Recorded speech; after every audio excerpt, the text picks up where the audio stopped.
अगर बीजेपी आज भी बैलेट पेपर से इलेक्शन लड़ती है तो आप गारंटी ले लीजिए 50 सीट भी नहीं लेकर बात है। ईवीएम का जो जिन उनके साथ है वो सेटिंग बिठा चुके हैं 400 पार के, उनको पता है जब हम 400 पार कर लेंगे तो हम अपने मन मुताबिक। आपका बहुत बहुत स्वागत है। आपने ऐसा संघर्ष का रास्ता चुना, ये हिम्मत की, बहुत बहुत धन्यवाद।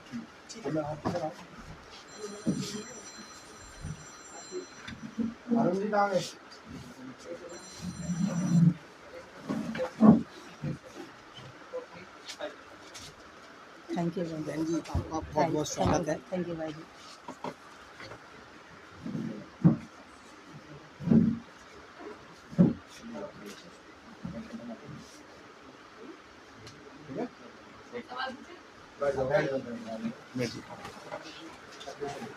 पूछिए।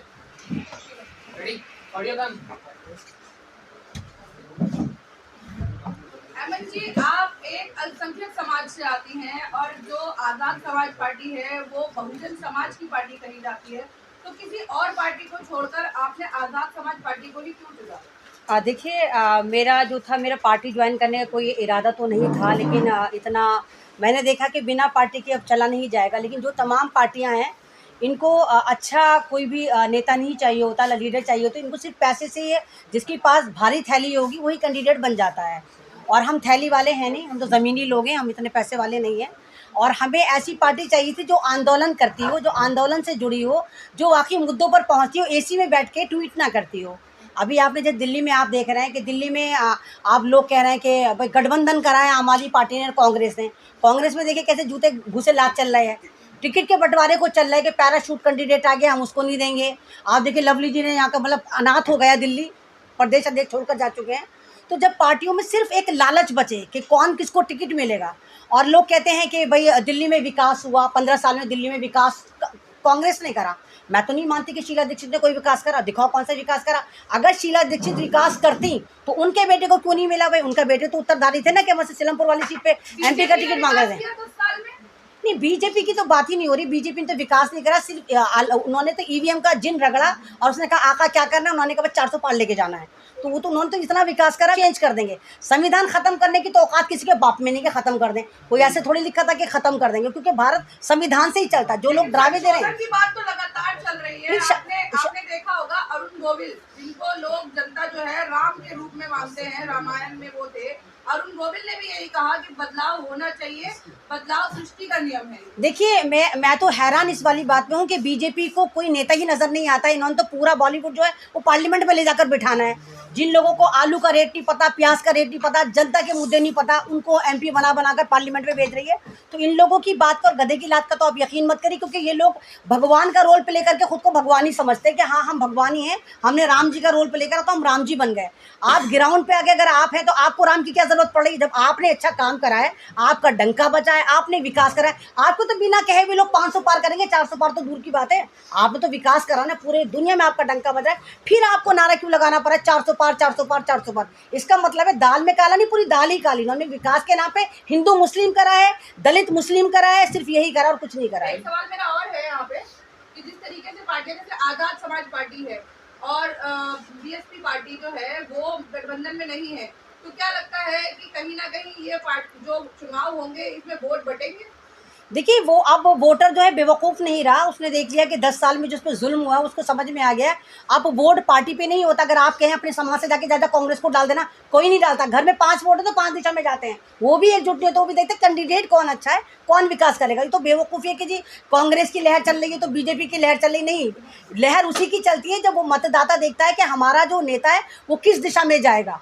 तो अगर आप ये देखिए, जब इन्होंने गठबंधन करा था, मैंने उस वक्त भी कहा था कि गठबंधन में इन्होंने मायावती जी को नहीं लिया, गठबंधन में इन्होंने एएसपी को नहीं लिया। चंद्रशेखर ने क्या मांगा था? सिर्फ एक सीट नगीना की तो मांगी थी, वो नहीं दी, क्योंकि इनको डर था कि अगर हमने इनको गठबंधन में ले लिया, हमने ओवैसी को गठबंधन में ले लिया, हमने बदरुद्दीन अजमल को गठबंधन में ले लिया, हमने पीस पार्टी को गठबंधन में ले लिया, तो मुसलमान समाज के वोट तो ओवैसी को, पीस पार्टी को और बदरुद्दीन अजमल को जाएंगे। अगर हमने बहुजन को ले लिया तो ये सारे के सारे मायावती जी के पास और चंद्रशेखर के पास चले जाएंगे। इनकी पॉलिटिक्स मुसलमानों पर, दलितों पे चल, इनके वोट बैंक है कहाँ? वोट तो हम आप ही तो हैं, या तो दलित है या मुसलमान है, तो हमारे भी तो पॉलिटिक्स करते हैं। हमें तो डरा डरा के मोदी आ जाएगा, मोदी खा जाएगा, मोदी संविधान चेंज कर देगा, मोदी को राक्षस बना के पेश करते हैं तमाम जितनी भी ये गठबंधन पार्टियां हैं। और अब इनके टोटेरे में कई लड़ाइयाँ बज रही हैं, सीटों को लेकर लड़ाइयाँ बज रही हैं। अब ये डरे हुए हैं कि कहीं चंद्रशेखर, बड़ा नाम ना, चंद्रशेखर तो पहले ही जीत अनाउंस होगी। मेरे पास इंटरनेशनल SMS आ रहे हैं कि नगीना से चंद्रशेखर 2.5 लाख से जीत रहे हैं, कोई 3 लाख से जीत रहे हैं, कह रहे हैं। तो एक सीट आपने नहीं दी, और वो अकेला अपने दम पर, अपनी छोटी सी पार्टी, एक कतरे से शुरुआत करके समुद्र बनने जा रहा है। वो समुद्र बनने जा रहा है। एक गलती अखिलेश की बड़ी भारी पड़ेगी, और हो सकता है कि 27 में सबसे बड़ा बिगुल ASP यानी चंद्रशेखर की पार्टी बजाए उत्तर प्रदेश में। ASP को लोग जो है, ASP को बीजेपी की ही बी टीम कह रहे हैं। ये तो कहने वाले कौन है? उनका अपना किरदार क्या है?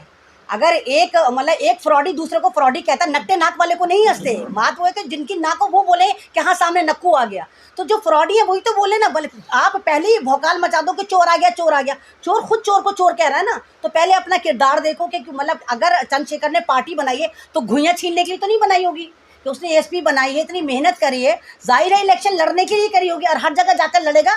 और ये अधिकार चंद्रशेखर को और ASP को हमारा संविधान देता है, ये कोई पार्टी नहीं देती, ये अखिलेश नहीं देता, कांग्रेस नहीं देती, मायावती कोई नहीं देती, कोई भी नहीं देती, वो संविधान ने दिया। अगर हमने अपनी पार्टी रजिस्टर कराई है और हम चाहते कि हम इलेक्शन लड़े, तो ये हमें हमारा संविधान इजाज़त दे रहा है पूरे भारत में अपने मन मुताबिक कहीं भी जाकर अपना कैंडिडेट खड़ा करें। अब A टीम है और B टीम है कह के आप लोगों को उनको भ्रमित कर रहे हैं, और आप ही दिखा रहे हैं, उनके दिमाग में भर रहे हैं कि हाँ A टीम है, ताकि पब्लिक बावली हो जाए। पब्लिक पागल ही है, तो 2 साल का बच्चा बड़ा समझदार है, वो भी कहता है अच्छा मुँह केजू कितना चोर है, ये कैसा है झूठ का जनरेटर, मोदी कैसा झूठ फेंकता है। मेरे बच्चे खुद कहते हैं झूठ का जनरेटर है मोदी, धुआं छोड़ता रहता है झूठ का। तो ये सब चीज़ें जनता को पता चल गई। जब हाँ मोबाइल नहीं था, सोशल मीडिया नहीं था, उस ज़माने में बेवकूफ़ बन जाते होंगे वोटर। आज के ज़माने में कोई वोटर बेवकूफ़ नहीं बनता, सबको पता है उसके लिए क्या है। आपको पता है कि आपके लिए कौन सा कदम, आज आप यहाँ पर हो तो आपको पता है ना कि पार्टी मजबूत है। अगर चंद्रशेखर साहब की पार्टी इतनी ही जीरो होती तो अभी 85 लोग यहाँ पर आके वक्त बर्बाद कर रहे होते। आप वहाँ जाते जहाँ पर आपका वक्त यूटिलाइज होता और आपको लगता कि आपको भी फ़ायदा, आपके चैनल को भी फ़ायदा और उस आवाज़ को भी फ़ायदा। अगर आप यहाँ पर मौजूद हैं, इसका मतलब है चंद्रशेखर और उसकी पार्टी एग्जिस्ट करती है, खौफ है, एक हिरास है, समाज में डर है, पार्टीज डर रही हैं, इससे डर रही हैं। तो और यही वजह है कि अगर हम भी ज्वाइन कर रहे हैं तो हमें भी तो कहीं ना कहीं पार्टी अच्छी लगी होगी। पार्टियां डर रही है वो आपकी बात ठीक है, लेकिन कौन से जमीनी मुद्दों पर आपकी पार्टी जो चुनाव लड़ रही है? देखिए हमारा चुनाव मेन तो वही है, रोजगार है, अधिकार है, शिक्षा है। हमारा ये नहीं कि हम जी राम मंदिर बनवा देंगे और हम घंटा बजवा देंगे, हम मनुस्मृति लागू कर देंगे और हम संविधान बदल देंगे। हम ऐसा कुछ नहीं करेंगे। हम शिक्षा पे काम करेंगे, हम रोजगार पे काम करेंगे। और ये जो एक तरह का मनुस्मृति वाला मामला है, इसको ख़त्म करके हमने जो हमें भीमराव अम्बेडकर ने हमें अधिकार दिया है कि वोट भी समान, बंदा भी समान, हमें जो जातिवाद, मनुस्मृति, मनुवाद है, हम इसको ख़त्म करने के लिए पूरी कोशिश करेंगे। लगातार निरंतर हम कोशिश कर भी रहे हैं।